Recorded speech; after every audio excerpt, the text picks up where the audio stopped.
నమస్కారం NSTV news కి స్వాగతం. నా పేరు సంధ్య. ఇక వార్తల్లోని ముఖ్యాంశాలను ఇప్పుడు చూద్దాం. తెలంగాణ రాష్ట్ర ప్రభుత్వం ప్రతిష్టాత్మకంగా చేపట్టిన 99 రోజుల ప్రజాపాలన ప్రగతి ప్రణాళిక కార్యక్రమంలో భాగంగా మెట్పల్లి పట్టణంలోని 1వ వార్డ్ మరియు 13వ వార్డ్ బాలకిషన్ నగర్లో మున్సిపల్ చైర్మన్ మైలారపు లింబాద్రి పర్యటించి పారిశుద్ధ్య పనులను పరిశీలించారు.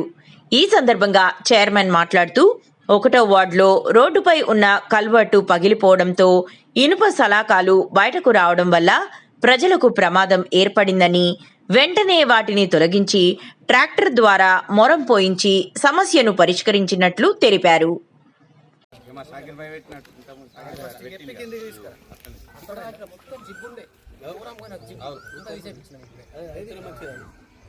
ఈ ప్రాసెస్ కంప్లీట్ అయినాక నువ్వు చెప్పు, అయ్యేటప్పుడు చెప్పు.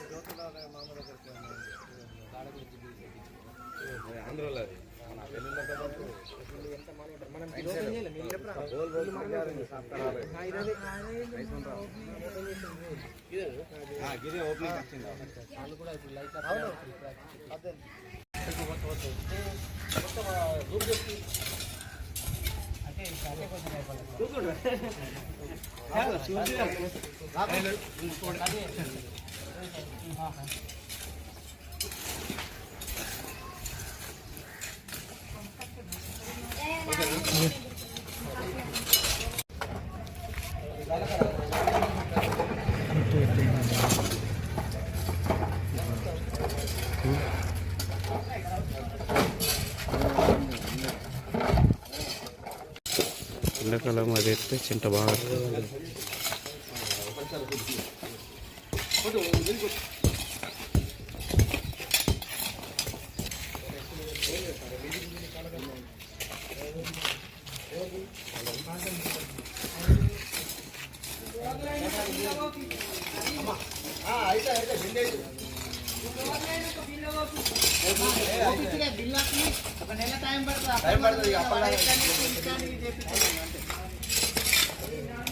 అది పనిలో పెట్టిన మరి కాంట్రాక్టర్ తోడ పడతా అలా చేస్తారు కానీ